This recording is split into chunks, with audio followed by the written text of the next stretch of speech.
Bhagavate Vasudevaya. Om Namo Bhagavate Vasudevaya. Narayana Namaskritya Naram Chaiva Narottam Devim Saraswatim Vyasam Tato Jayamudire Nasra Prayeshu Bhadreshu Nityam Bhagavata Sevaya Pariyatmarshuti Bhakti Bhagavati Naistiki Krishna Ishwadamo Bhavate Dharma Jnana Visa Kalanashta Rishamesha Puranarka Vinodita Sarva Vedanta Saramuni Srimad Bhagavatam Sarva Samrata Vidyasya Anayastasya Vijjati Krishna Tuya Bhagavata Viru Sarvashraya Pradishoge Pradiyakshare Nanarthakaya Premaya Bhagavata Krishna Sriyana Sachaitanya Takovi Krishna Srimad Bhagavatam Maharaj Ki Jai. This is Saturday Bhagavatam class, May 10, 2025, and we're discussing fourth canto of Bhagavatam, chapters 3 through 6.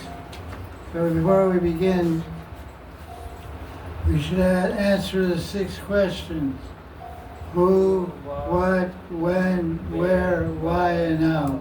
So who are the main characters here in these chapters?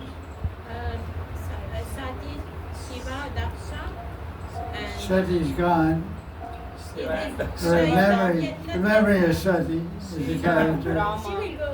Her husband Shiva, and her father Daksha, and her mother and her sisters, and who are the secondary characters? Brahma, Vishnu, and all the rishis,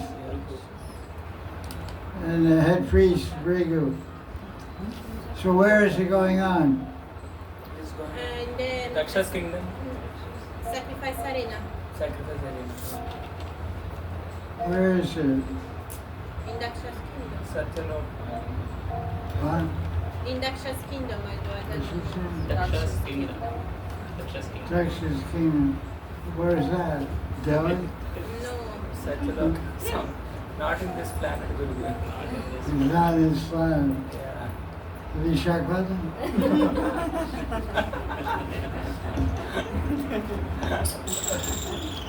What time period is it? When is it? Satyaloka. Satyuga. Satyuga. So what is the primary method of perfection in Satyuga? Meditation. No. Meditation. Satyuga is meditation. So Treta Yuga is what? Sacrifice. Yajna is sacrifice. And Dwapara Yuga is what? Puja, Archana. And Kali Yuga is what? Nam Sankirtan. Nam Yajna. Nam Sankirtan Yajna. Harinam Yajna. From Vijayate Sri Krishna Sankirtan. So why was Daksha doing Yajna?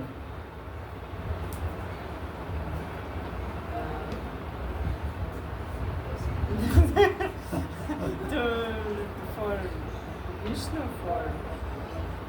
to please the devatas and to give them results give them gifts and charity, call them all there. They all came to the yajna to get some pay. So you pay somebody, you please them, then they work for you. So if you're a king, you want everything to be adjusted with the devatas. So he's doing what's the yajna called? Vajrapaya or something like that. great yagi, which nowadays cannot be performed. What's it called? It's called Vajrapaya or something like that, you remember? His name is Big Yagya. You invite all the devatas to get all kinds of gifts and charity, so they'll be happy. And Vishnu, of course, is the object of the yagya. And Vishnu and all the devatas are happy, then everything in your world and your kingdom will be happy. So the purpose was for art. Dharma, art, calm, moksha. The purpose was for art and calm. He was doing dharma. Varnashram Dharma Yajna, Puja according to Vedic, Samveda, Agama, Yajurveda, Samveda, and Agamas. He was doing Yajna to please Vishnu and Devatas. So you get art means value, benefit, wealth, success. And then he could enjoy. Calm. Everybody in the kingdom will be happy, he'd be happy, and everything would be good. So that's why, and it was where, when, and what happened. And Lord Shiva became angry. Daksha said that he will not give for Shiva his wife. So when we study Bhagavatam, we have to ask these 6 questions. Then we have to do a psychological and emotional Bhava analysis. What is the mentality of the characters in the story? What is their Bhav? Daksha didn't like Shiva, so he started. There's some family rivalry going on here. The father-in-law didn't like the son-in-law. He was so weird, man. He's a weird hippie cat. And Shiva didn't He was a heavy metal rock band.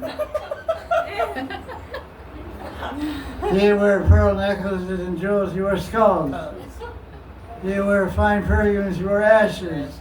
He wore silks and custom-made Met Gala uniform. He wore tiger skin, tiger skin. He didn't show respect to Daksha. He didn't show respect to him. And what was his behavior? His behavior was not appreciated. Daksha, so that was his son-in-law, so he didn't like him. He thought he was a weird guy. His daughter was a Devi, was a diva.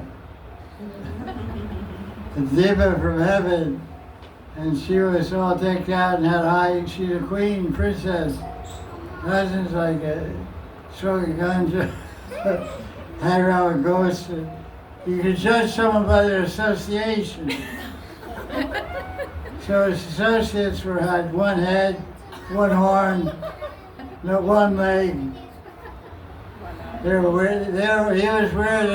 Everyone was weirder. Pretas, Bhutas, Pishachas, ghosts, you name it, Vaitalas, all kinds of crazy characters. They're all stoned also. Still drunk and high. And he didn't have a conventional carrier, he had a bull. An angry bull, red eyes. He was riding a chopper.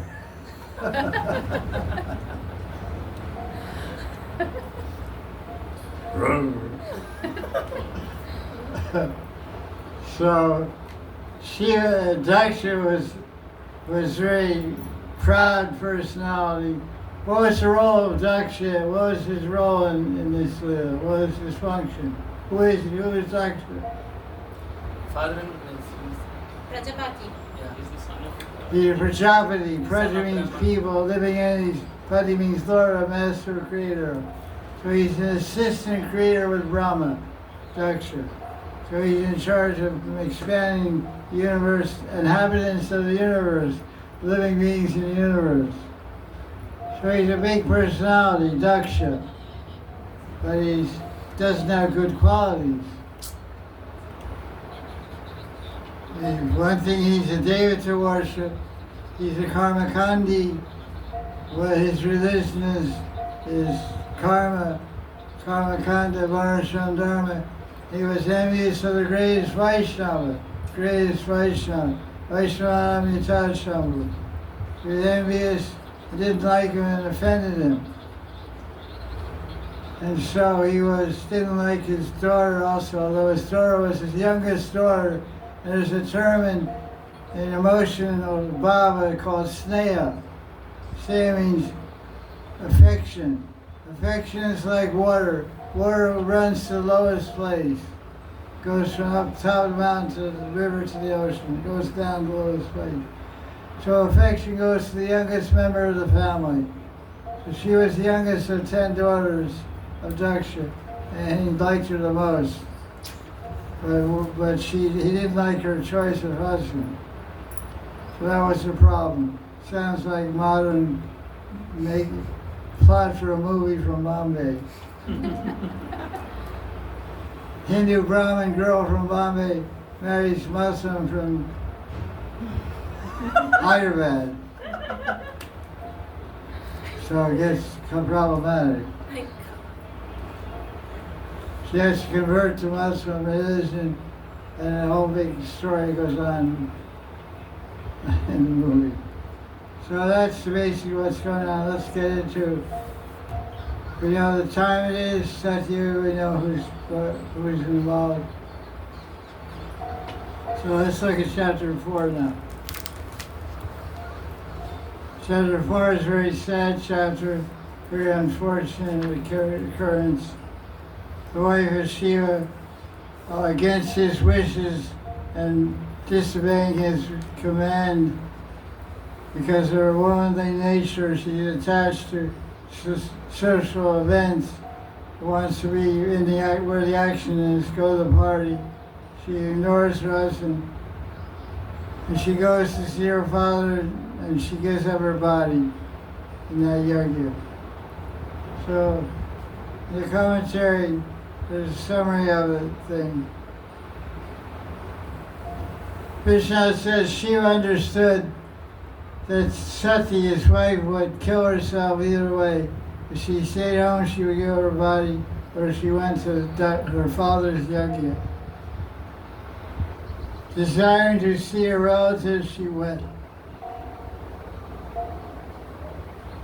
And the verse says she was going in and out of the house because she was Doman. She had two minds.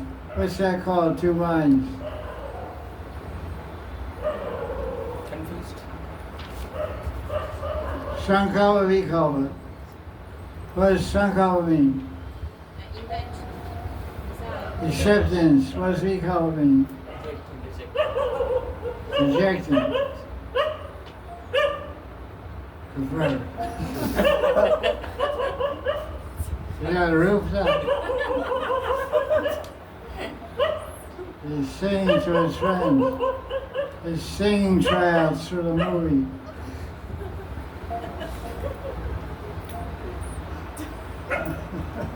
He's auditioning. He's representing Ram Chandra team. That's the Shiva Mandir team down the road. The Govikula team.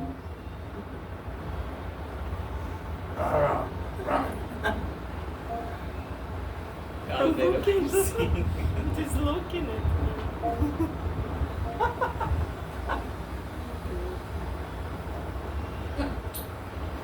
Okay.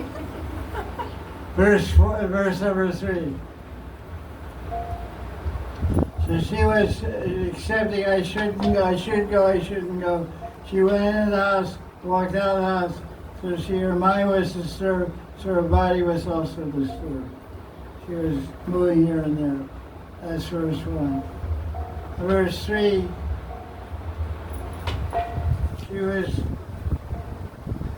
she got angry, was breathing heavily, and got bewildered by her womanly nature. I'm sure you guys are like this.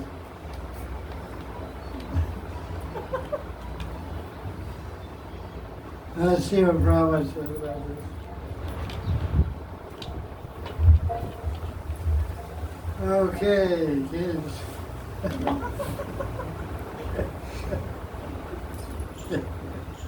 Never forget that.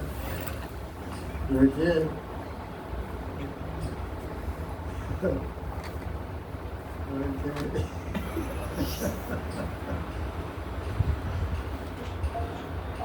Bombs away.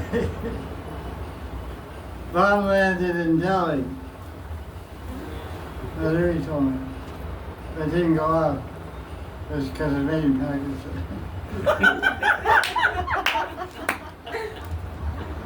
So it's cheap firecrackers. China product.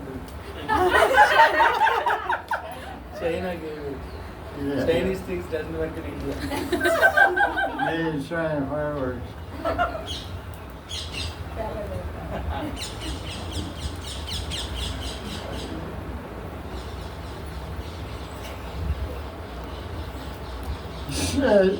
seeing that his wife said he was undecided, Shiva kept silent. That's always a good idea.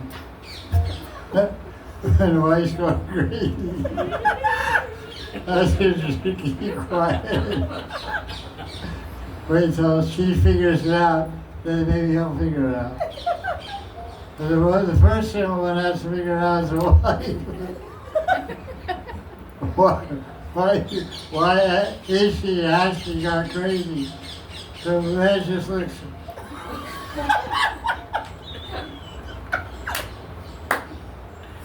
When the wife figures out, then she can try to explain to her.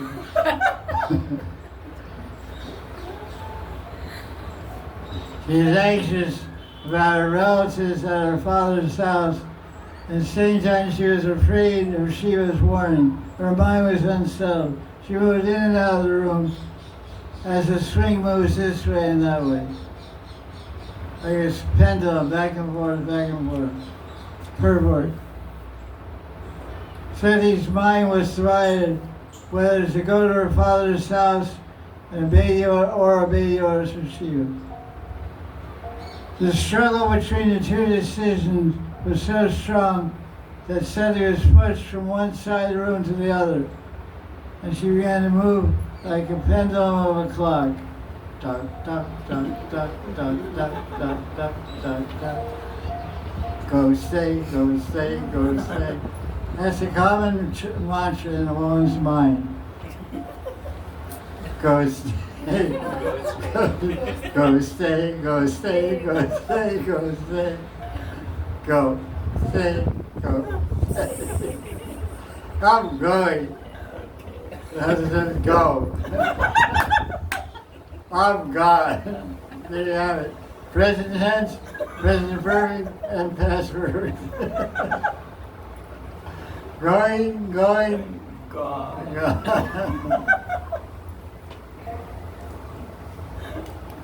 Okay, so she got, I love verse 5, look at verse 5. Said he got out her bull. The greatest cowboys in America can only ride a bull for 5 seconds. He gets thrown out the bull. It's called bull, rodeo. Guy goes, the bull throws him off, the first quarter on the guy. It's a competition, how long they time it. How long can you ride a wild bull? So there's no more wild bull than Nandi. The Seti sat there. Nandi was cold. Yeah, this is my queen, I'm okay. Everybody else, well, when she arrives, he goes, wow. So she took all her toys with her. Because every woman is basically a little girl at heart. That's the bottom line. This to prove verse 5, Bhagavat Praman.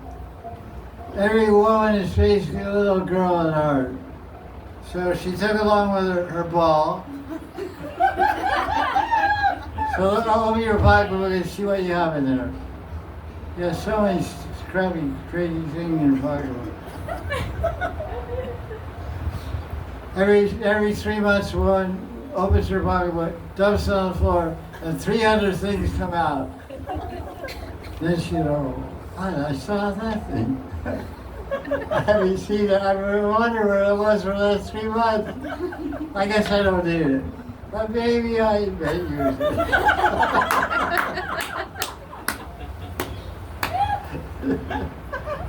So it should go in the trash can. But it goes back in the pocketbook, and the 300 things, and she has a few more, and 305 things are now in the pocketbook. So in Sunny's pocketbook, there was a ball, a mirror. Sound familiar? A lotus umbrella, let's fold it one. A fan, a garland, a flute, a conch shell. No, that wasn't there. And she wanted to be with a bird cage with her favorite bird. Sarika. Sarika. Sark is a minor bird, like a minor bird. It sings. What does the Sarika sing? Glory of Shiva. Om Namah Shivaya. Oh, the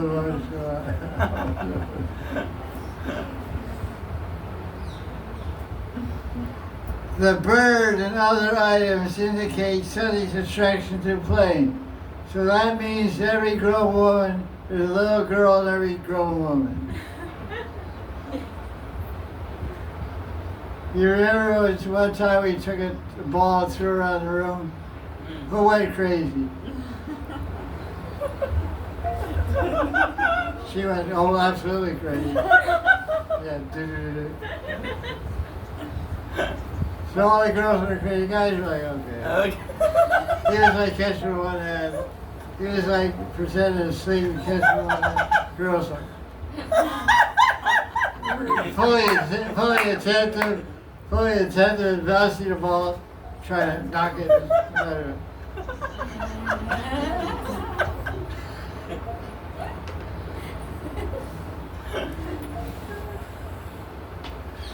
So to understand the psychology, from Sat Yuga, 3 million years ago to today, every grown woman, there's a little girl waiting to jump out.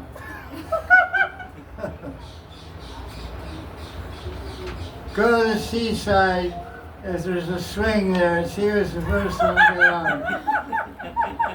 Or a seesaw.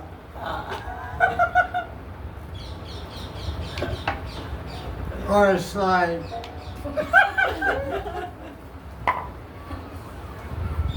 A girl woman. Look at verse 7. This is called peer pressure in action. Afraid of what others will think. Oh, I'm at this wedding, but the host doesn't like this guest. So I have to, but the host is my friend, and so is the guest. But the host doesn't like the guest, so I have to pretend I don't like the guest. So my host doesn't get angry with me. So that's what happened. But Sunday came, everyone would say, hi Sunday, welcome. They look at the accident.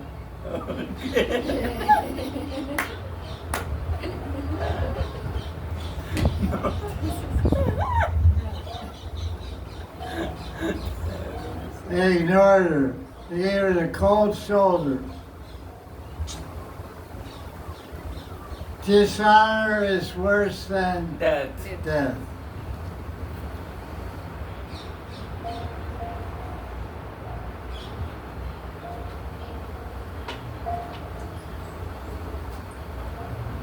Like most women, her mother and sister are not afraid of Daksha. Who was her mother? Wife of Daksha. So wives are not afraid of their husband. That's what this proves. Everyone in the room, all the Devatas, all the Rishis, all the Maharshis, Rajarshis, Brahma Rishis, Deva Rishis, all the Rishis, Pava, Munis and Rishis, they were afraid of Daksha. But the wife, not afraid at all. And the sisters are just not afraid.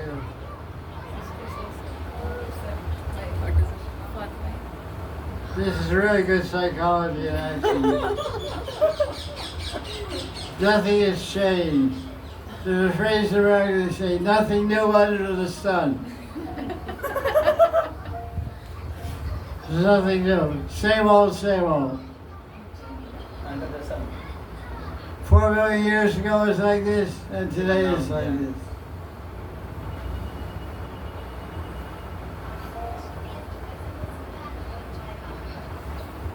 Sounded.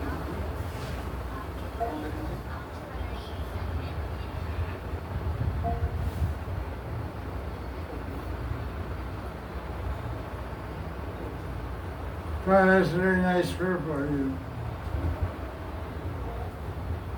Verse 7.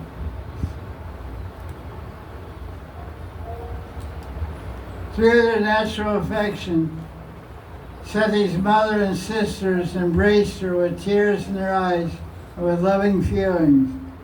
This shows that women as a class are very soft-hearted. Really? Is that true? It's supposed to be. Their natural affection and love cannot be checked by artificial means. What does that mean? Although the men present were very learned Brahmins and Devatas, they were afraid of Daksha because they knew that if they welcomed Sati, that would displease Daksha. Although in their minds they wanted to receive her, they could not do so. Women are naturally soft-hearted, but men are sometimes very hard-hearted. Oh. What did I read? I incriminated myself. Okay, let's look at. So this doesn't sound too auspicious now. When Sati saw that the yajna, Daksha didn't make any arrangements to offer any gifts or results of the yajna to Shiva, deliberately she became angry. So angry she could burn up the world.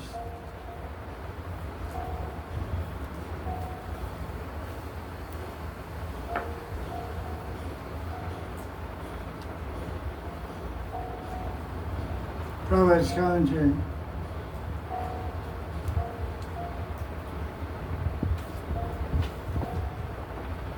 By offering oblations in the fire while chanting Vedic mantra Swaha, one offers respect to all the devatas, great sages and pitas, including Brahma, Shiva, Vishnu.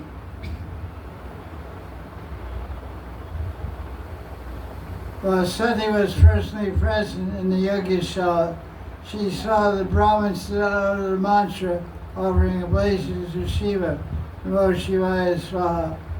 She was not sorry for herself, but she wanted to see if her husband was being properly respected.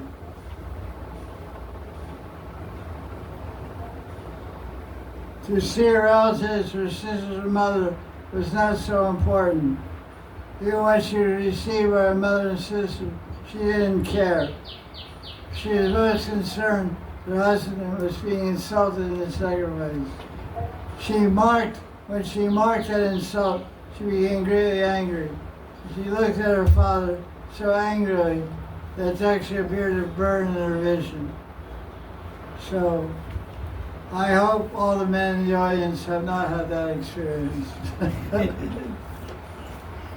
A woman's glance at a man can be so hot, it can burn you up.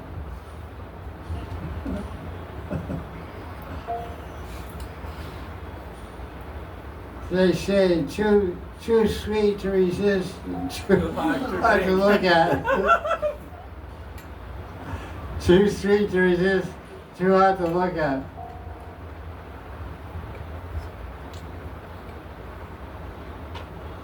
That's pretty powerful. So it probably gave a nice commentary there. Okay, let's look at. It's interesting to note that when one gets married, before one's married, a girl can have so much love for her mother and sisters. But after one gets married, the love switches to the husband. Because of the intimacy of minds, body, and hearts, and just the arrangement of nature, the woman generally develops more love for the husband than the mother and father. So that's what Prabhupada mentioned in the commentary. And what the verse also mentions, that Sati wasn't so concerned about receiving respect or loving expression from her mother and sisters. She was more concerned how Daksha and how the younger was respecting her husband. So her affection, emotional Baba was greater for her husband than her mother or her sisters. That's an interesting point of Brahma means. Then we see verse number 9.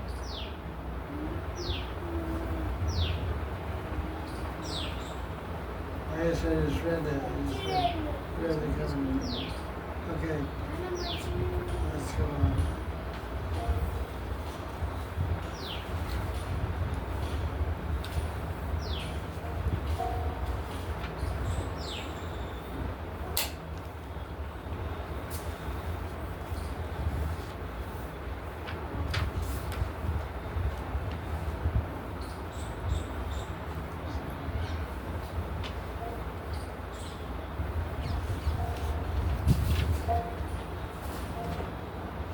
And look at page 55, verse 12. The last couple paragraphs. This talks about dividing people according to modes of nature into different categories.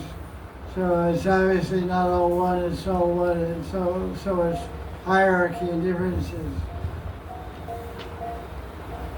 One can divide devotees into 4 types by degree of bhakti, whose essence is Shuddha Sattva and filled with all spiritual qualities.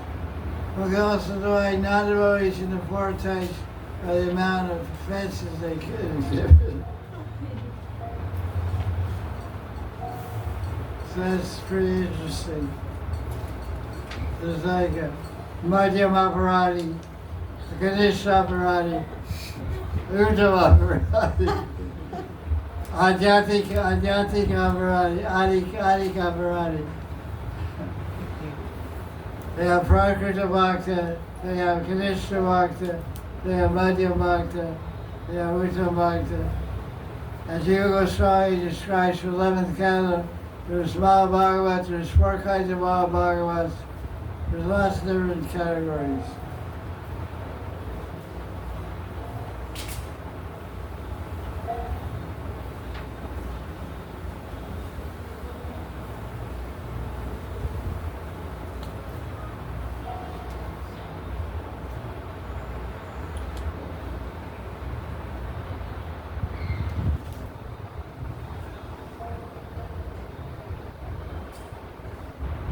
Verse number 12, who is speaking? Sati.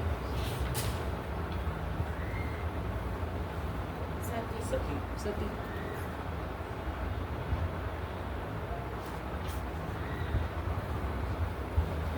What's the proof? That is, in the commentary is written that Sati sarcastically addressed Daksha as a Brahman. At the end of page. Verse 11. That's why he So he said, right? Verse 11. Yes. She's describing her husband. Singularly persons see that faults are capable of being transformed into good qualities. They see good qualities, not the faults. Actually, you're the opposite. The best person magnify even meager good qualities in another person. You can see only faults in others. So we should understand, we should develop this quality.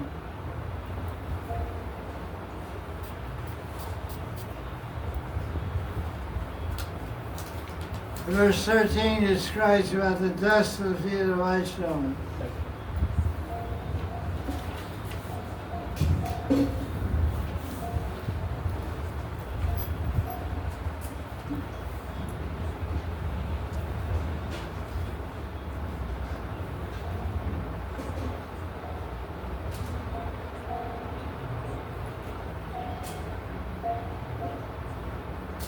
So anyone who criticizes the devotee The dust of the feet of the Lord destroys that criticism.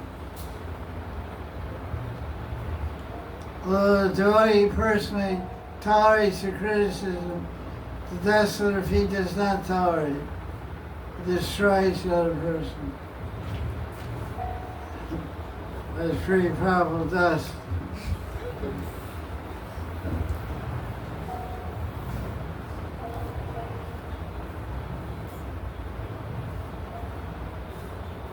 He says in verse 14, says the Father hates you.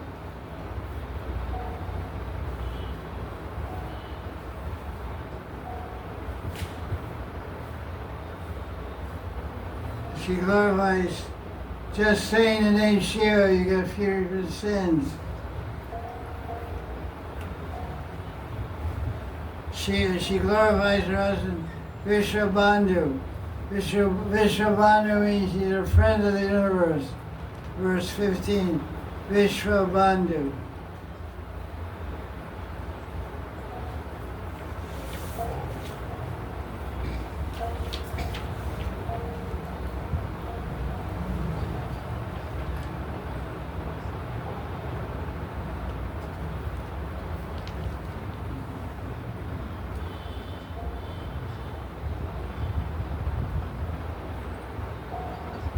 Verse 17 is a very important verse of this chapter 4 is this verse 17. And it gives Sadachar, Vaishnava etiquette, how to deal with aparadhs. If you're a Kshatriya by birth, you're born in India from Kshatriya parents, you have the adhikar to cut out the person's tongue.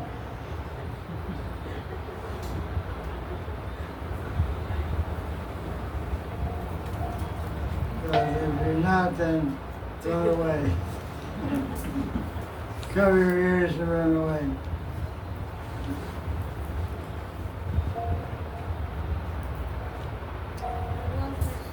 But in Kali Yuga it says, Kalo Shudra Sambhava. Was Sanjayate Shudra, was it? In other words, hello. Most people in Kali Yuga are Sudras. So Sudras must run away. Janmana Jayate Sudra. Janmana Jayate Shudra. Samskarat Most people have Shudra mentality and Shudra behavior.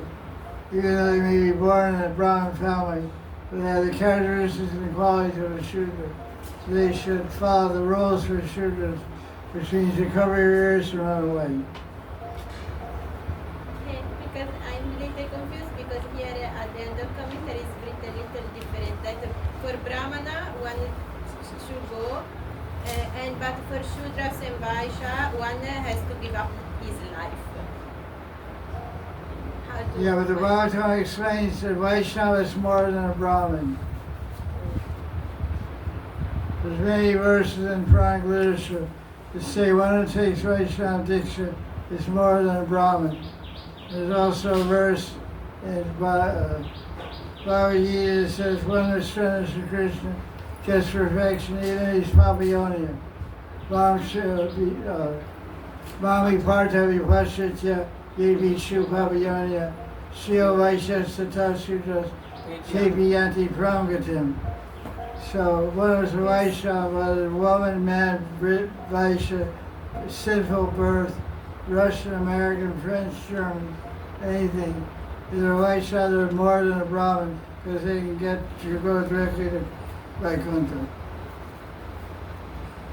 So they should follow the rules of not hearing it, running away.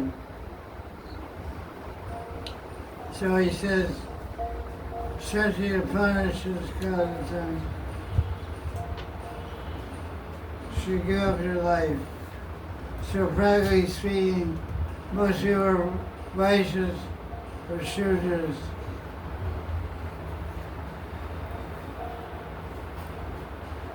Basically, as Vaishnavas, we should block our ears and run away from offenders. Giving up our life means giving up our living relationship with that person. Our jiva sambandha. Sambandha means relationship, jiva means person. So jiva sambandha chorde. If someone's an offender, you shouldn't look at their face or see them or meet them again. If they offend your family or your father or mother or guru. That's an important verse.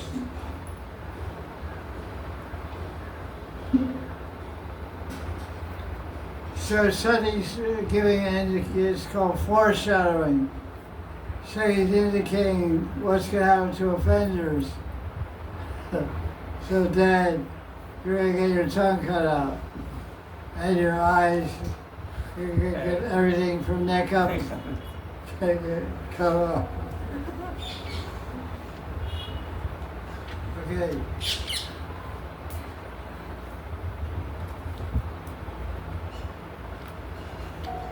And this verse 19, commentary says, whoever situated one's own dharma should not criticize another person's spiritual path.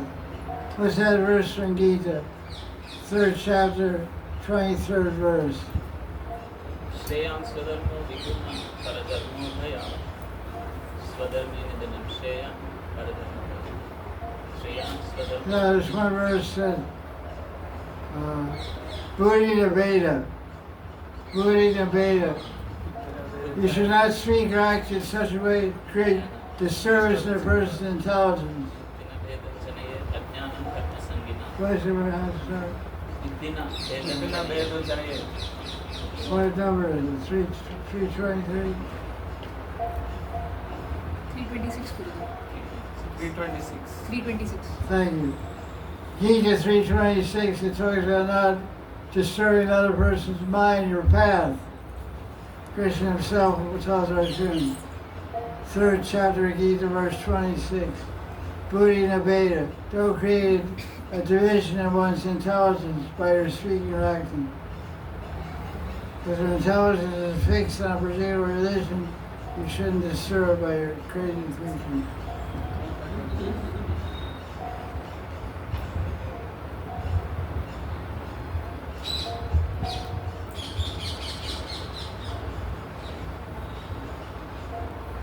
I like this commentary in verse 21. Vishnu is telling what Sati told her father Daksha. She said, listen, Pop, I take in shelter of yoga cities, Shakti, Tyag, Vidya, and Prema, which give happiness. You don't have any of these things. You will not attain any of these things in millions of births. Then Daksha said, why do you say that? I also have power. And Sati says, the powers I have you can't attain by yoga. They are not attained by filling the belly like a crow and following the path of karma kanda. The powers that I have are available by your way of process. The powers I have are possessed by great sages like the 4 Kumaras and Narada Muni. She really gave her father the sword. She said, I got Shakti, you ain't got nothing. That's women stepping up. Women, when I say winning it.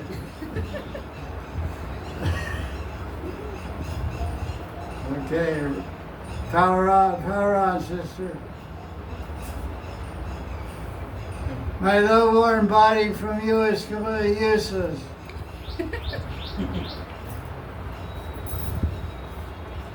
My birth, which has offended the devotee, is useless. So that means anyone who's born who offends the devotee, their birth is useless. That's pretty good. Tat Janma Dig. Dig means fight on this birth. Dig means D-H-I-G. hell with this, fire this bird. Gentlemen, dig. Touch me, that person is useless. Dig. The same word was used where in 10th Canto Bhagavatam, Brazil. No. No. Yogi.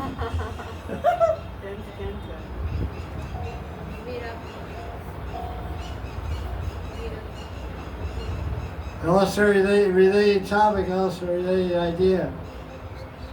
Also men and women involved. Krishna left Radharani. Not that man and woman. The Yajnapati. Yajnapati's husbands wouldn't give anything to the coward boys when they beg charity, beg some food, because they get lost. What were they doing? They're doing yajna, fire yajna, like Daksha. The coward boys preached and said, no, you're at a junction in yajna where now you can give some charity. They knew the rules. But the Brahmins said, get out. But then their wives ran to Krishna with all kinds of food, they ignored their husband. And when the husband saw the pure devotion of the wives, he said, dig Janma, dig Diksha, dig Veda, dig Gurukul. They said, the hell of my birth, the hell of my Vedic study, the hell of my three births. They cursed everything. Our wives were pure devotees of Krishna. We're stuck worshiping demigods, and we're afraid of his concept. We can't go to Krishna, we're afraid of concept. Because somebody knows we take shy of Krishna. But Krishna's enemy. Just like the guys were afraid to welcome Sati in the yajna. So the same word is there in the Sanskrit Sutta. Dig Janam, dig Diksha, dig Sutra, dig this, that, dig Vedic knowledge. To hell with our learning. Our wives were pure devotees of Krishna. Women's power.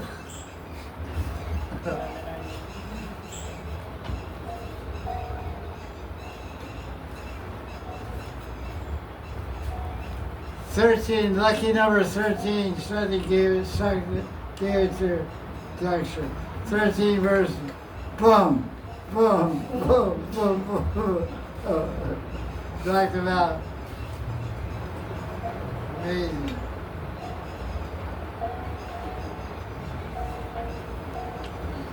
First she finished off her father who gave her birth, then she finished off her birth.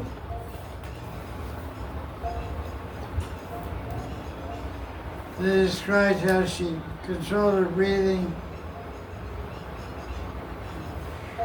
by Samadhi Agni. By Samadhi, it's called Yoga Agni. What's the example in Braj that somebody did heals her body by Yoga Agni? Krishnadas Babaji from Ranabadi.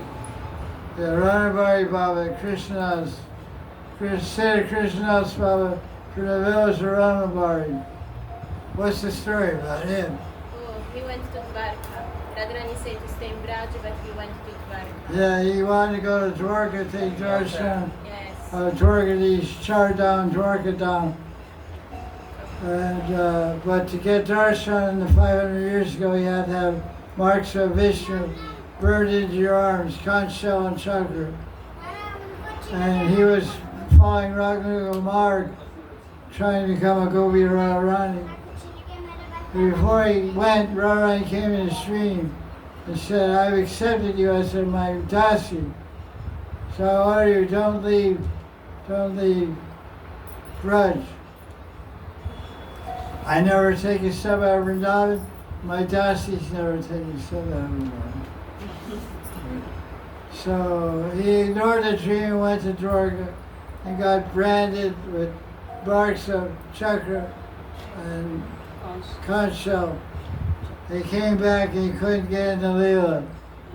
Then he asked Sri Krishnadas Govardhan, why my meditation doesn't work? He said, Anyway, then said Krishna Goran went into meditation. He communicated, he had an idea from Radharani. He said, you're not Radharani's rejected you. Now you're in the party of Satyabhama from Dwarka. You're a Mahishi, not a Gopi.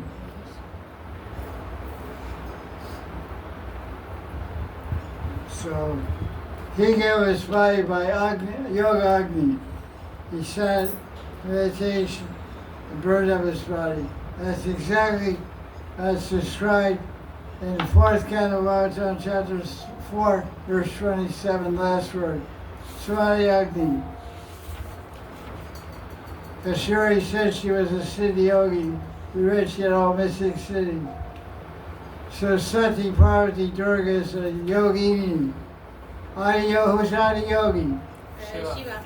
Who's Adi Yogini? Sati. Sati. There you have it. Samadhi Agni. You see that? 27. Samadhi Agni. Agni means fire, right?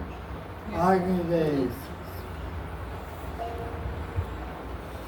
It's very popular in this kind of many parts of the world. Many devotees to Agni Hotra every day. Isn't that? It's become a fad.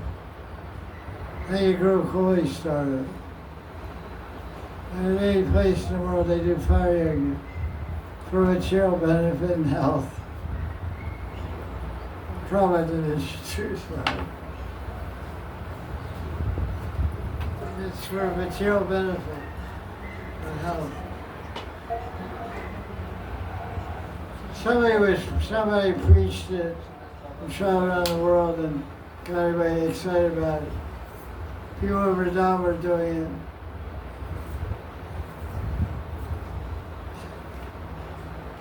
Oh, he's some new trick.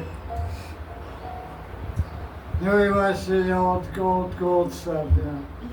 Chant, meditate, purify your mind and heart, enter the and you're sitting there, go to Krishna class.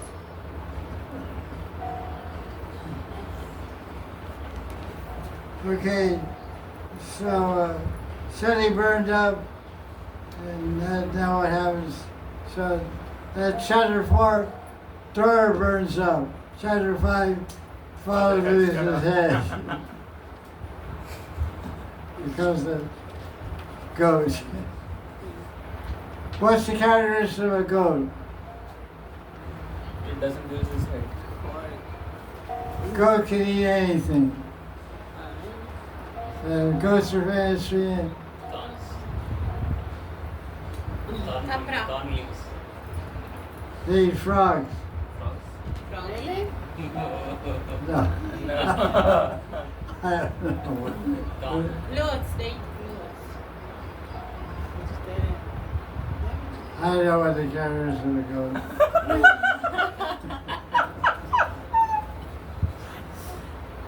In America, they have a phrase, goats can eat anything. That's stupid.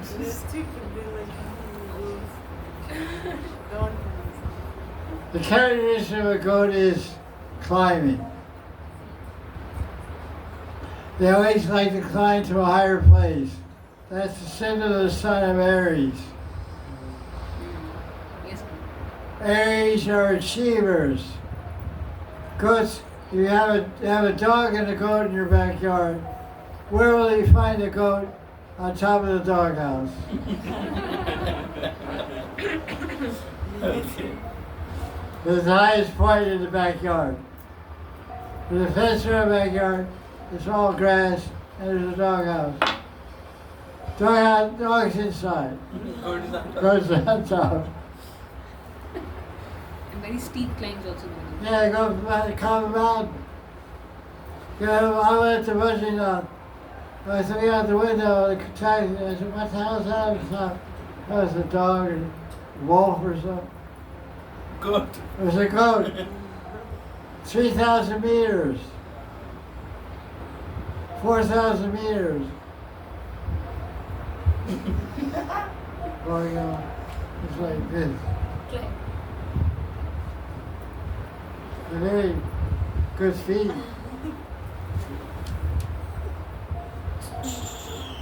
So the characters of a goat, they go the highest place. So the highest part of Texas body, you gotta go.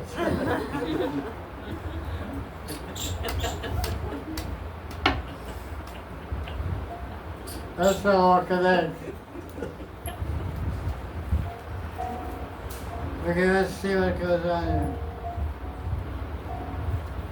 So all the followers of Shiva came there, and Shiva created a big demon named Virabhadra. Was a big character. They came and beat up everybody, knocked out teeth and eyes, and they had a big mess there. That's chapter 6, 5. But then Briga's pretty fast acting. He shot some monsters through Southern Fire, create rebus. Rebus are bad, more dangerous guys. They beat up Shiva's followers.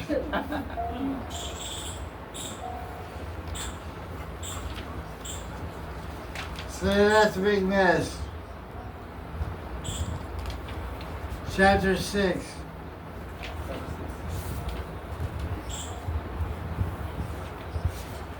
So Shiva decided to come down and see what's all the action about. Decided to see the fun.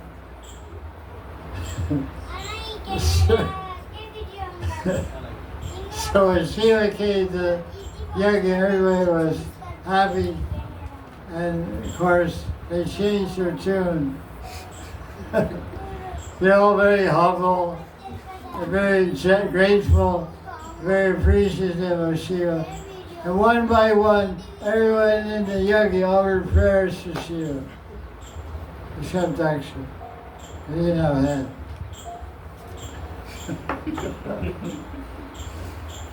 So all the prayers are mentioned here.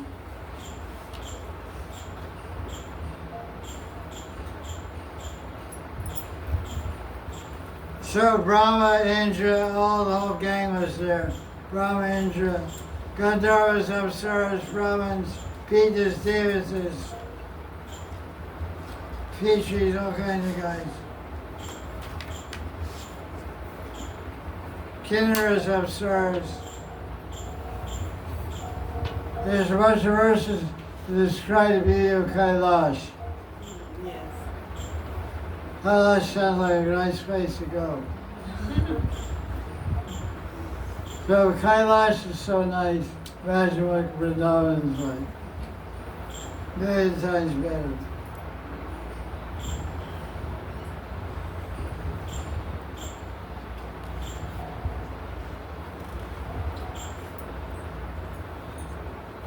All kinds of fruit trees, monkeys.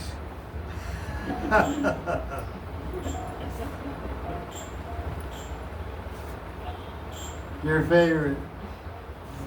Deer, bears. Russians will be happy there. Lions, porcupines.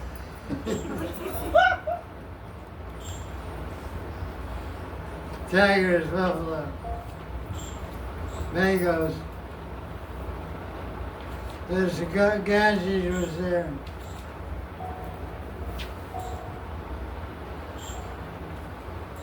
Study would bathe in the Ganga. Verse 22.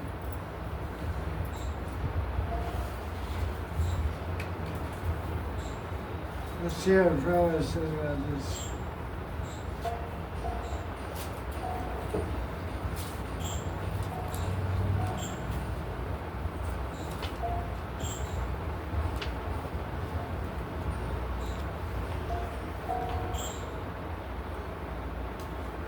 What verse number is that?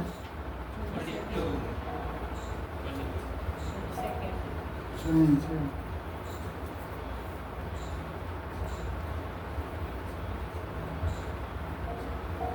There's a small lake in Kailash named Alakananda, which is the name of the Ganga and Badrinath. branch of the Ganga flows by Bhajan. It's called Alakananda Ganga. And it's also Alakananda Lake in Kailash. Sati used to take her bath.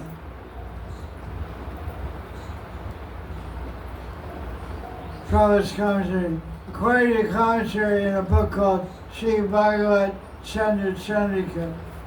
That's interesting. His name of commentary. Srimad Bhagavatam Chandra Chandrika. The water in which Sati bathed was Ganga. In other words, the Ganga flows through Kailash Parvat. It's called Sarduni Ganga. Higher planets.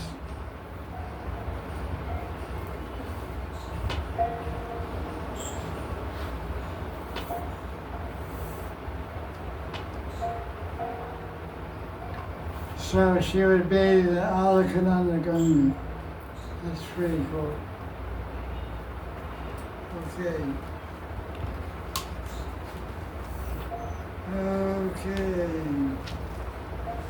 Verse 24. There's a word there that says, Tirthapada Padamboja.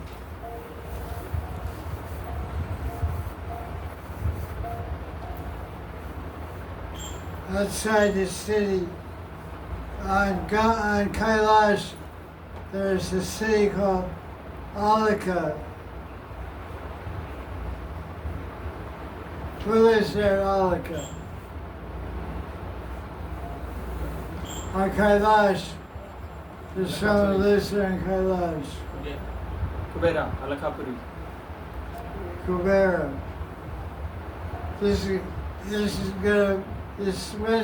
Where does this city come again in the Bhagavatam?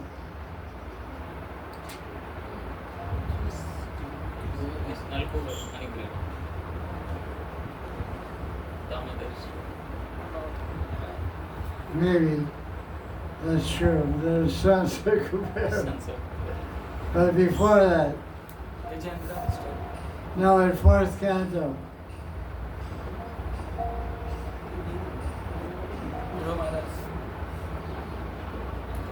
How about true? Dhruva's brother goes to Kailash, he gets bumped up, and Dhruva gets angry. He goes to Alakapuri and attacks Alakapuri. He starts killing all the yakshas. The yakshas treat mystic, demons, and invisible bhutas and priests and start attacking, bewildering Dhruva. And the sages come to Dhruva and say, you're killing people uselessly. Your one brother got killed, you killed thousands of residents of Alakapuri, Kubera's kingdom. Kubera's unhappy with this, so stop killing. That's the fourth canto story, true. So that's Alakapuri also. It's all on Kailash, because Kubera is the devotee of who? Shiva. So Shiva's a yogi, his devotee has all the money.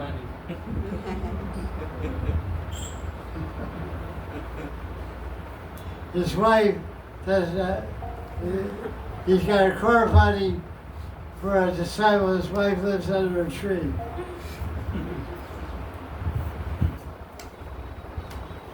So,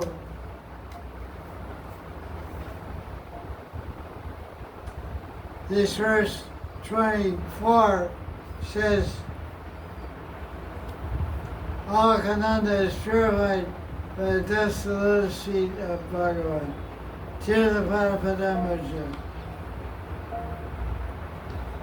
So Tirthapada means, probably gets nice commentary on what Tirthapada means. He gives a commentary on Tirthapada in verse 20. 4 of the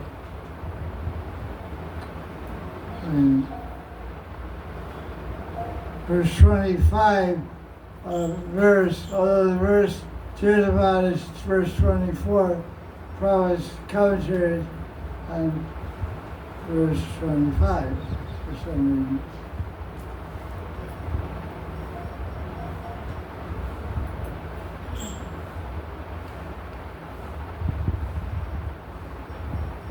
In this verse 24, the Supreme Personality of God, Govinda, is described as Tirthapad. Tirtha means sacred place, and Pada means the feet of Krishna.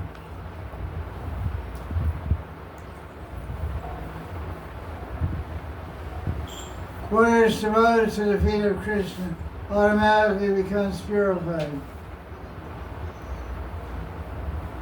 Krishna's feet are called Tirthapad because under protection, hundreds of thousands of saintly persons who themselves sanctify sacred places of pilgrimage. Narottam Das Thakur, a great Acharya of Gaudiya Vaishnava Sampradaya, advised us not to travel to different places of pilgrimage. It's very interesting. Prabhupada, the founder of ISKCON, is telling disciples not to travel to different places of pilgrimage. And being gurus of ISKCON, always taking people to Tirtha Yatras, to Babaji Mandir, South India Yatra, this Yatra, that Yatra, all over India.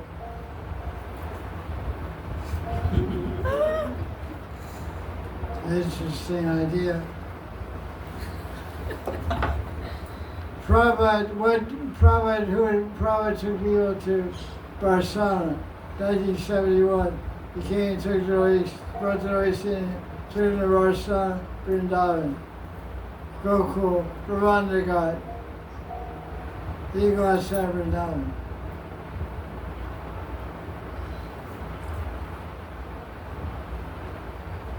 Narottam Das Thakur, a great Acharya of the Gaudiya Vaishnava Sampradaya, advised us not to travel to different places of pilgrimage.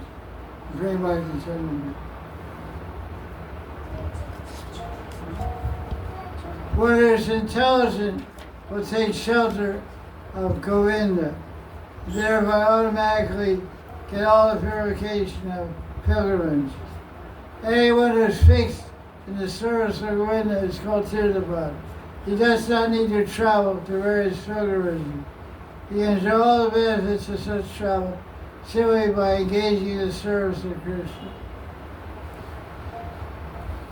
Such a pure devotee has implicit faith in the lotus feet of Krishna and can create sacred places in any part of the world where he decides to live. Tirtha Kurvanti Tirthani, first Canto Bhagavatam, 13th chapter. That's the verse. Bhagavad Bhagavatam. Who's glorifying who? Yudhishthira Maharaj glorifies Vidura.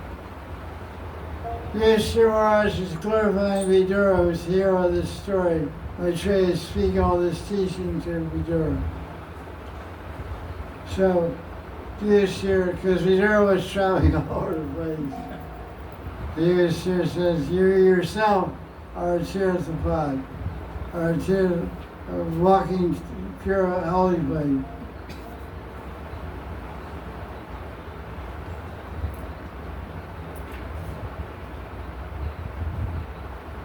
In other words, the pure devotee engaged 100% in the service of Krishna, can be anywhere in the universe, wherever he stays, that becomes a holy place. That's cool. Prabhupada used to say, you see, when he was in New York in 1966, you think I'm living in New York. I'm not living in New York. I'm living in Vrindavan. Monastic Vrindavan. His mind was living in Vrindavan. His body was in New York City. 2nd Avenue, East Village. That's very nice purport. Prabhupada, 4th Canto, chapter, what is it? 6. Chapter 6, Verse 25. verse 25, explaining the meaning of the word Tirthapad, which is verse 24. Really nice purports. Okay, Daksha, poor guy.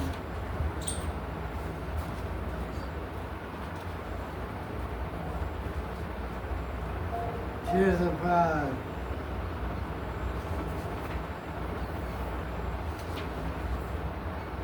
A lot of description of this this Maharaj.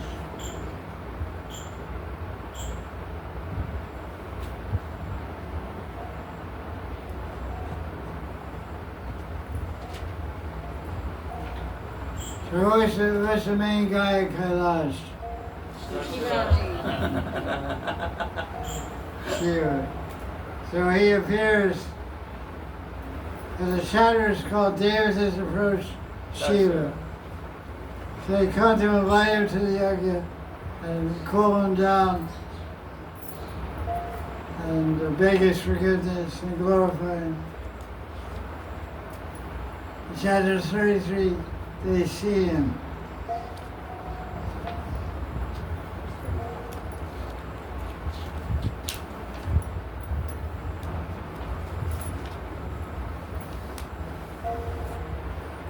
He didn't have any anger. Why should we be angry? Why should Shiva be angry? Because his wife is burned. Because his father-in-law killed his wife.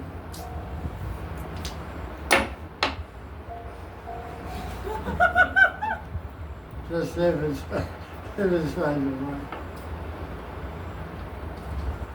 Okay, let's hear what Prabhupada says about this. Because it says that Shiva looked like death. That's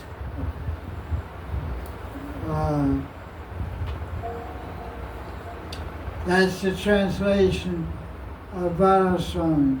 Shiva looked like death. What's the Sanskrit for that?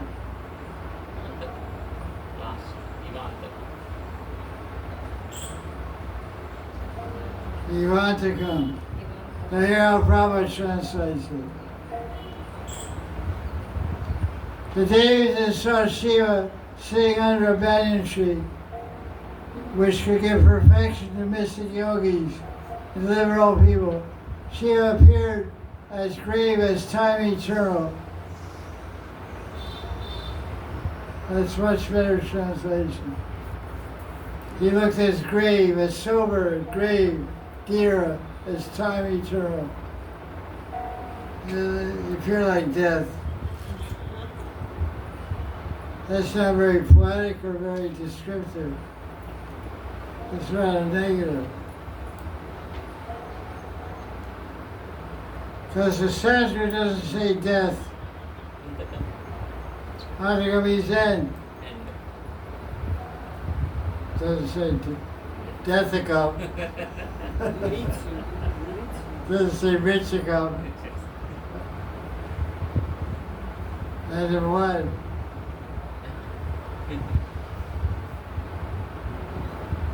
Alright, I just want to point out I like the Baba from his translation. In Russia we have this impression to looks like death. We look like death. It's like sad, very sad face. Very. Yeah. He wasn't sad. Yeah, so Prabhupada said. He's not sad. He's not glad he's not around.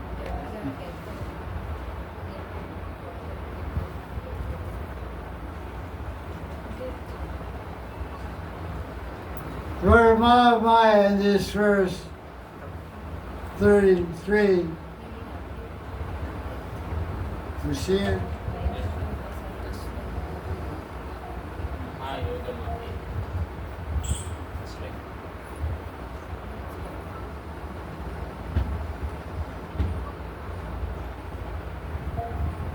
Yoga, first line, verse 33. Prabhupada says,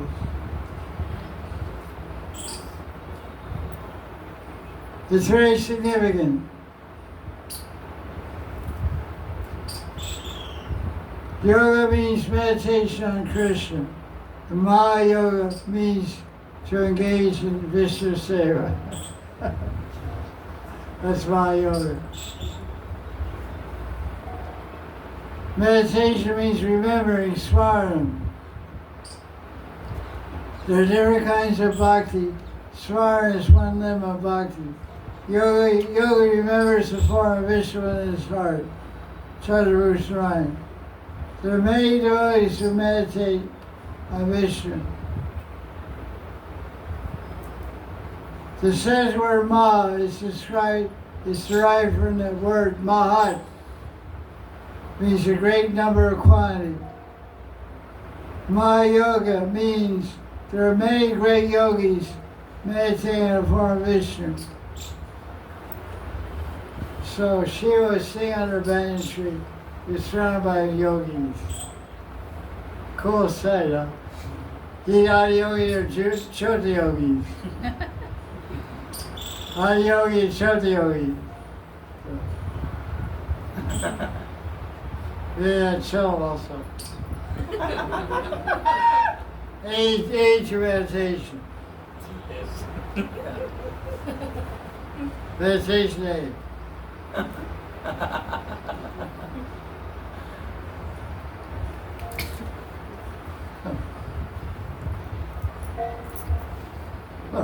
Baba boy.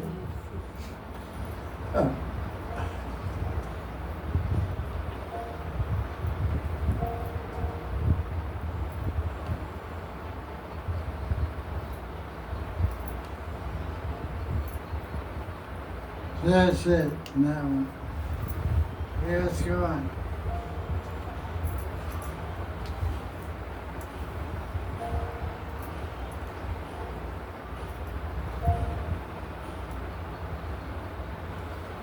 $35.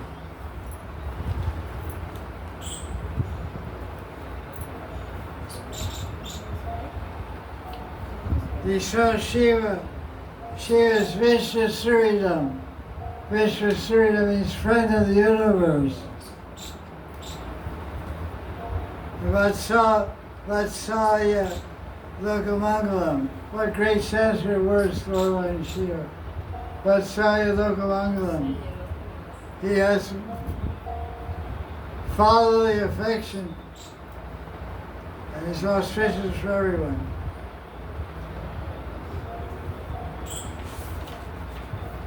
Vishnu Surya Vatsaya Bhagavangalam.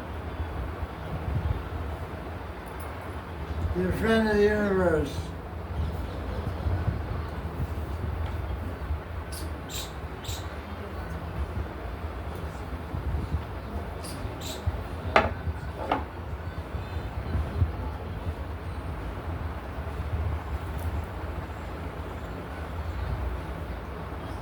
Affectionate for all living entities, local means people, auspicious.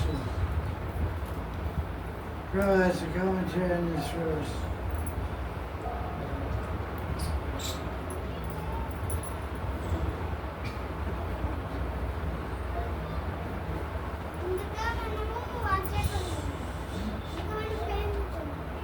Shiva is a friend of the entire world and full of affection for everyone and very auspicious.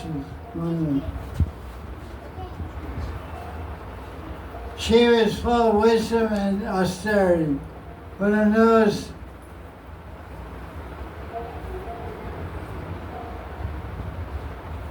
he's situated in devotional service.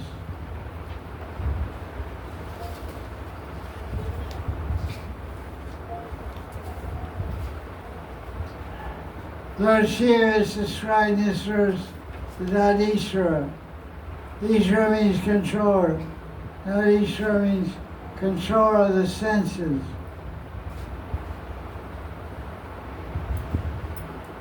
When a person is elevated by wisdom and austerity, the senses become purified and then engage in the service of Krishna.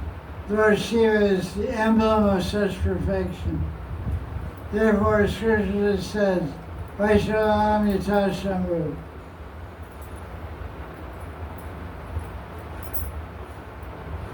Shiva teaches everyone in the world how to serve Krishna 24 hours a day. Therefore he is destroyed as Lokamangala, ghost worship personified for all conditioned souls.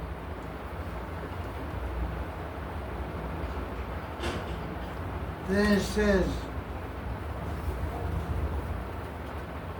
he was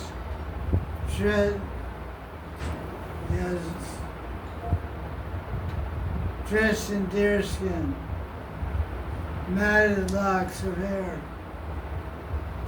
spear with ashes, bearing a crescent moon.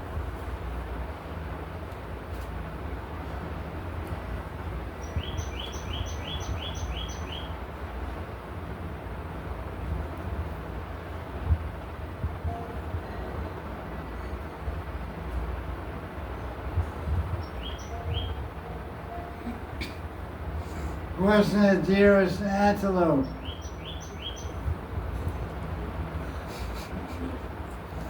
Antelope is different than a deer.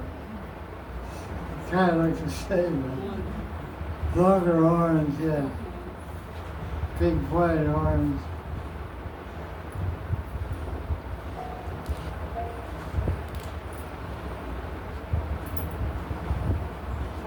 Prabhupada said he was sitting on a deer skin, but as a trick thing he was wearing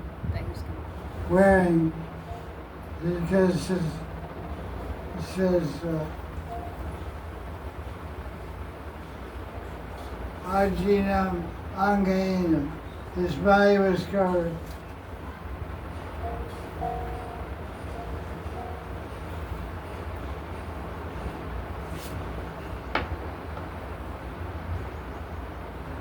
Lord Shiva's symptoms of austerity are not exactly those of a Vaishnava.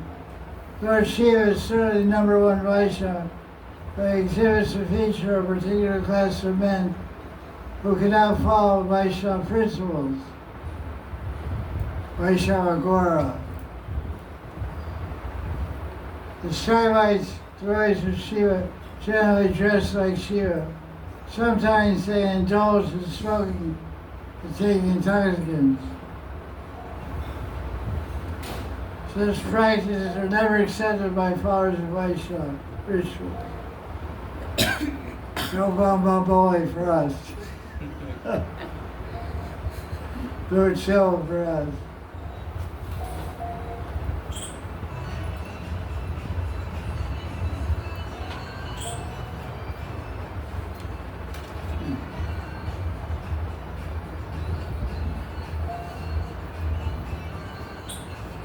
Verse 37.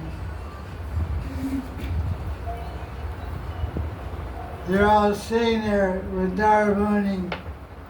They're all talking about bhakti. They're all talking about bhakti yoga. That's true. What is Dharamuni called? What is it? Bhakti Avatar. Bhakti Avatar, that's right.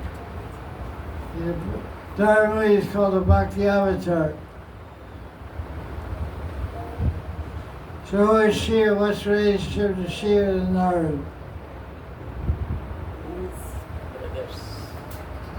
Brothers.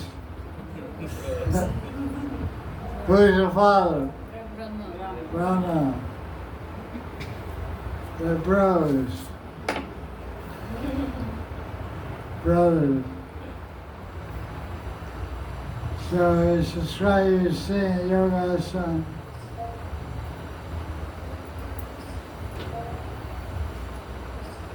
Verse around 30, 37, whatever.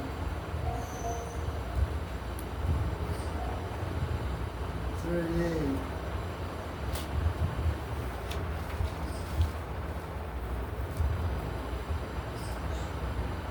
What's the Taraka Mudra? This.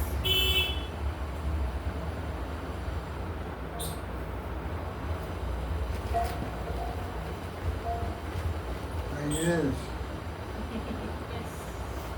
These are straight. I like that.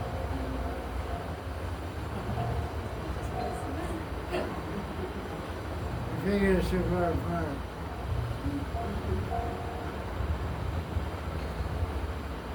Yeah, that's it. That's it. Yes.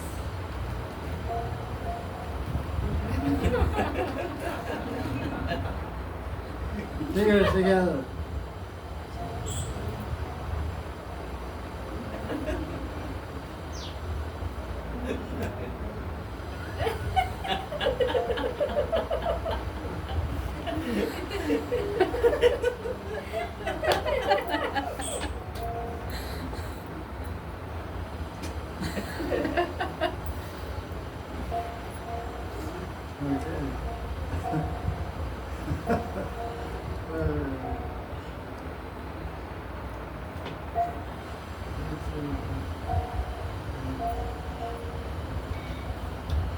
So, verse 39.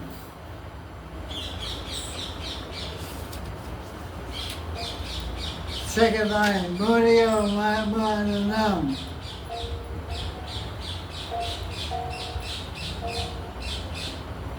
This phrase, Munio Madanam, indicates the way to Guru. Prabhupada reveals in the commentary.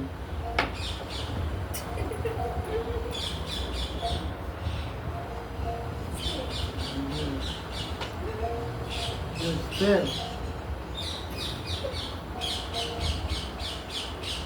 I'm doing this.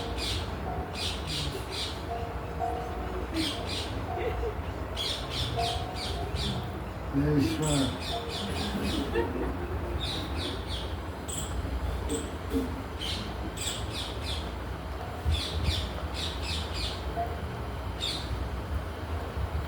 So commentary verse 39 by Prabhupada.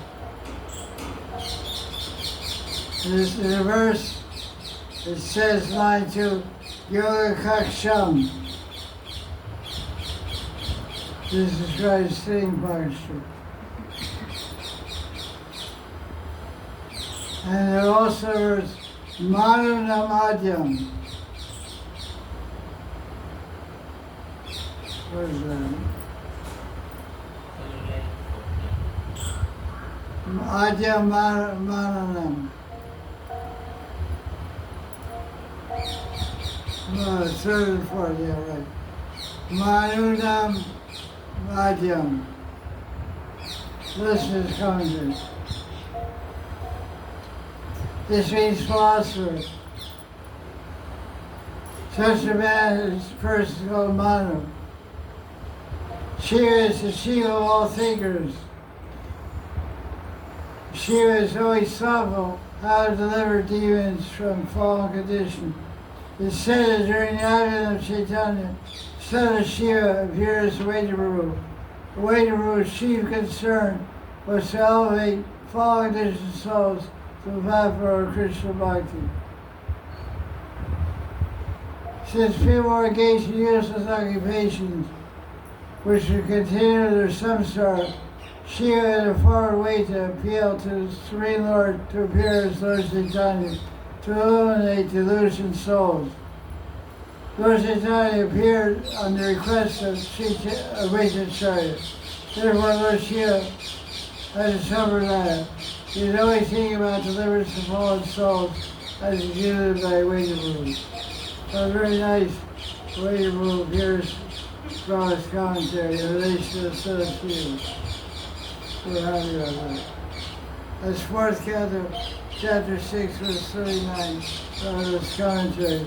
That's from the Vaidabharu, son of Shiva. He's a great thinker, and he's always thinking about helping others.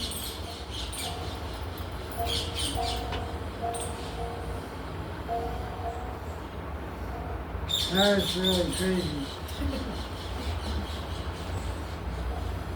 Okay, verse 40.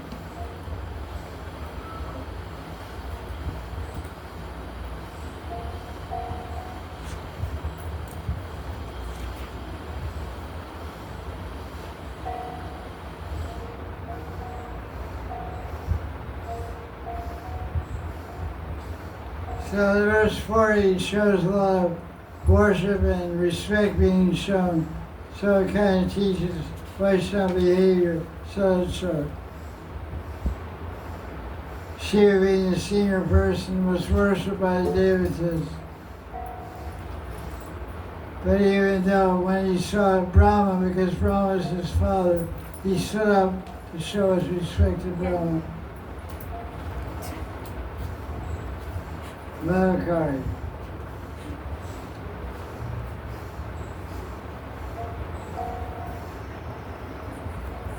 And Shiva stood up and touched the feet of Brahma because of his father. So that's very nice. So then he mentions, just as Mahanidhi worshipped his father, Kashyap Muni, who was the mother of Mahanidhi. Aditi and Kashyap, they had God as their son, but the son still showed respect to his mother and father. So it's mentioned in this verse by Maitreya Muni, I guess. Maitreya's feet.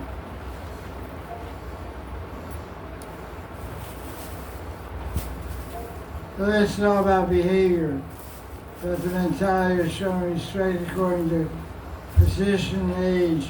Even though the son is God, he's just a little kid, still he shows respect to his mother and father as how he grew. So Prabhupada's commentary. Kashyap Muni was a jiva. His son Mahanidhi was Bhagavan, Krishna, Bhagavad Tattva. And father was Tatastha Shakti. Kashyap Muni, Jiva Shakti.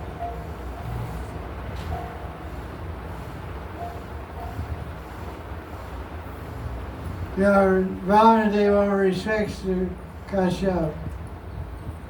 When Krishna was a child, Krishna respects to Nana Yashoda. At the battle of Kurukshetra, Krishna touched the feet of Maharaj Yudhishthira because the king was older than him and he was the king. It appears that in spite of being in an exalted position, Krishna and Shiva and other devotees show by their own example how to offer obeisance to superiors.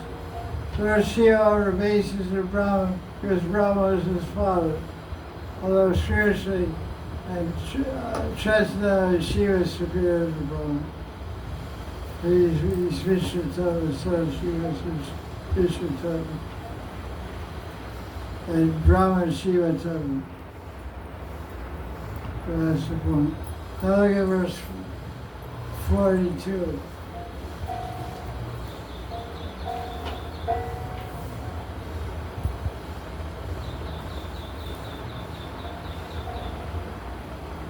Brahma is appreciating and thanking Shiva for offering obeisance to him. But he says, I know who you are. Oh, you're my son, you're bigger than me. I know you're Lord of the universe, Prakriti Purusha. You're superior to Shakti. You're Superman. Probably gets nice commentary in this verse. 42.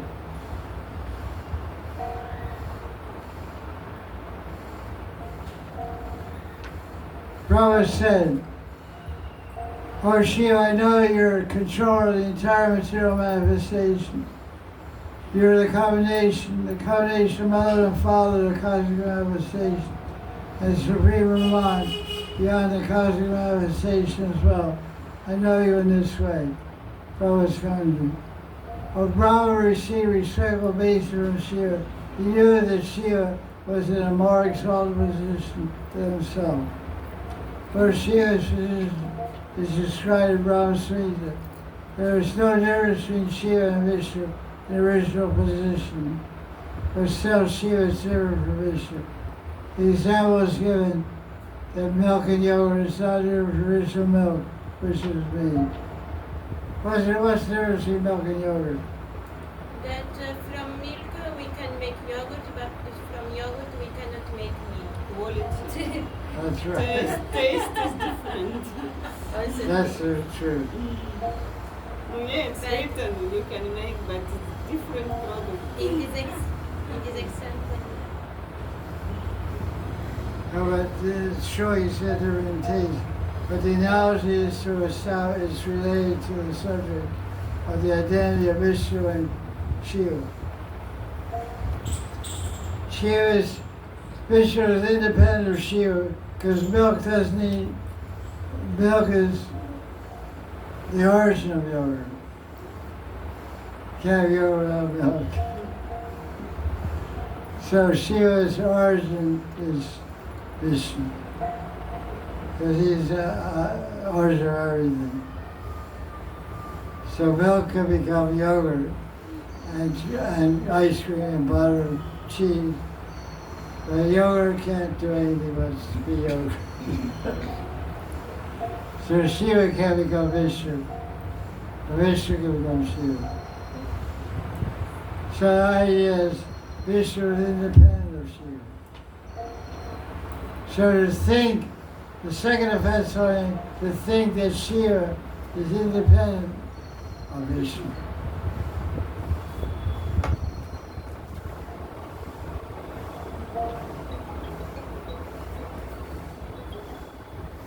Yogurt is never independent of milk. Which do I like more? I like both.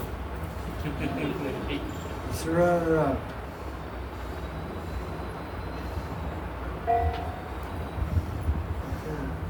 Let's see what else.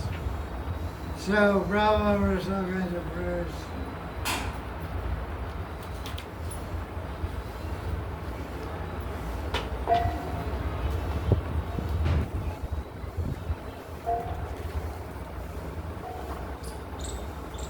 "49. We're praying to Shiva. You should be merciful to us, devatas, and yogis who are in Maya." So Brahma gets a commentary on that.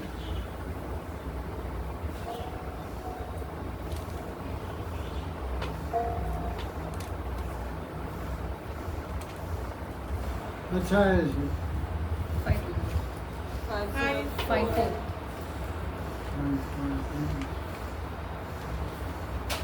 Almost done. 47. What's that verse?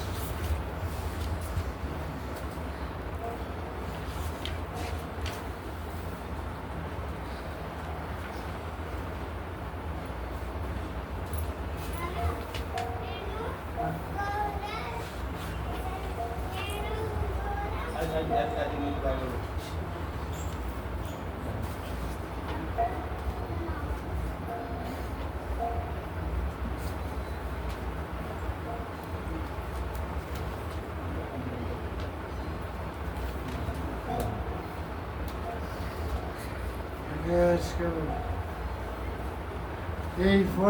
49.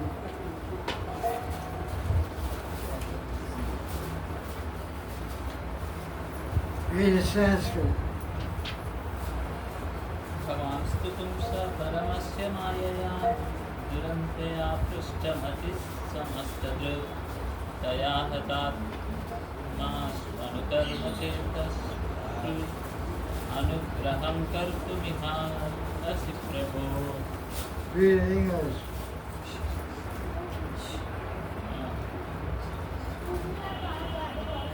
O Shiva. O Shiva, since your intelligence is not influenced by Krishna's Maya and you see everything, you should be merciful to those whose minds have been conquered by Maya and are afflicted by various karmas. That's us.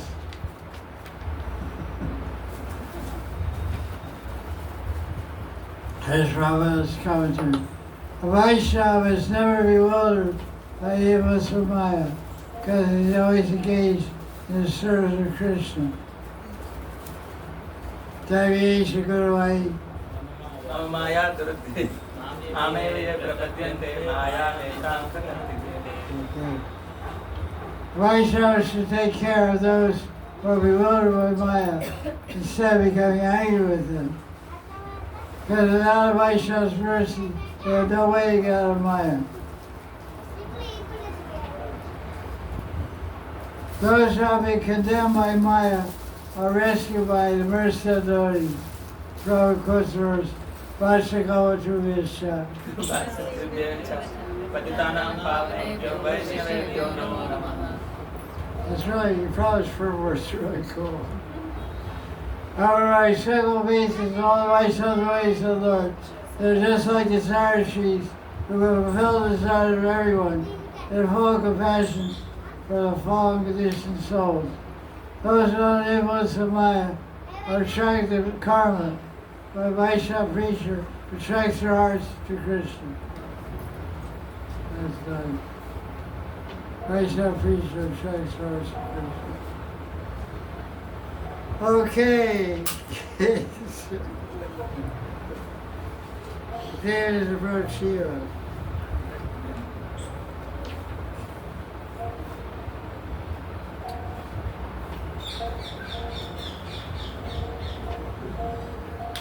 Verse now, verse 43.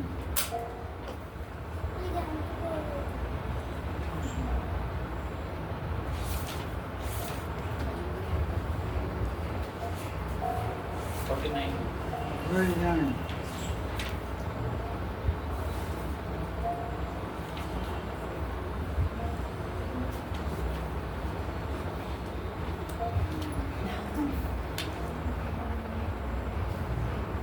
Okay, 53.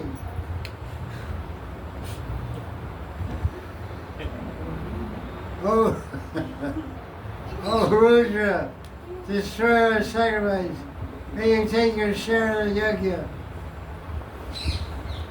May the yajna be completed. So now, here's Prabhupada's commentary. There it is. Yeah, I'm too tired of things. Tired of a lot of gas.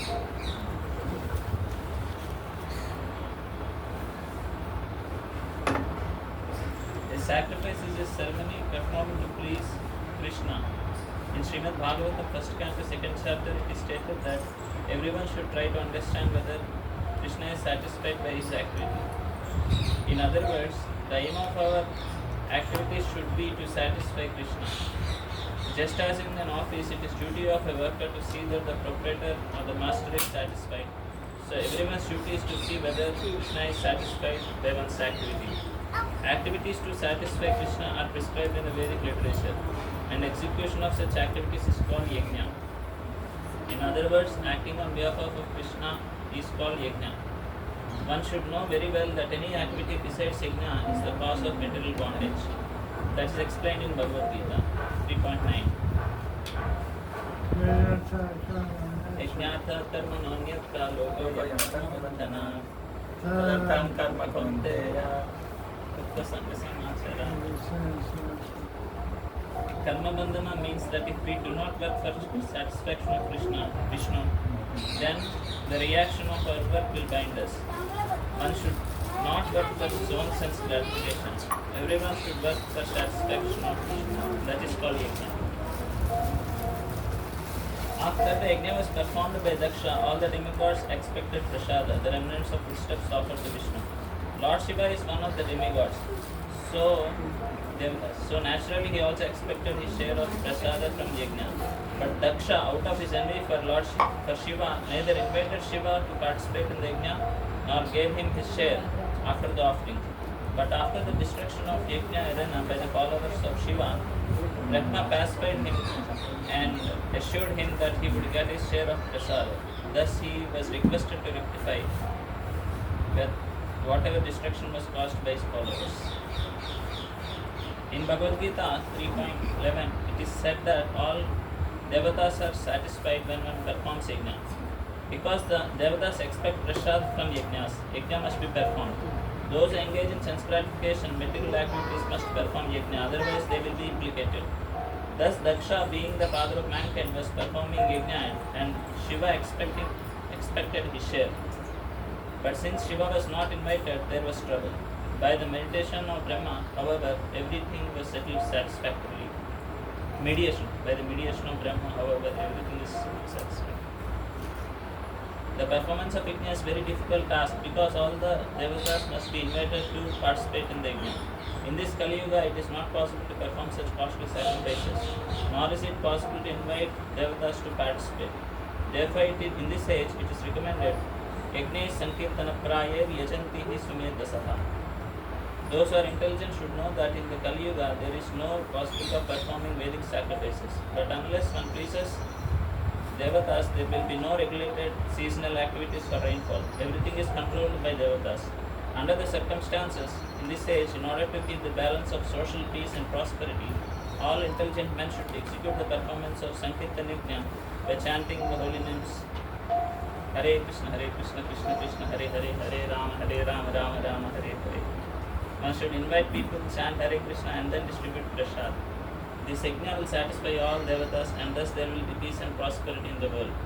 Another difficulty in performing the Vedic rituals is that if one fails to satisfy even one devata out of many hundreds and thousands of devatas, just as Daksha failed to satisfy Shiva, there will be disaster.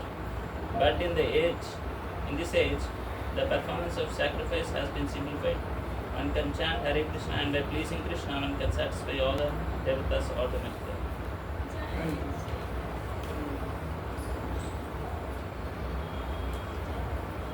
So that concludes the Bhagavatam class. Next week we should read chapters 7, 8, 9. So we'll try to cover those chapters next week. Jai Jai Shri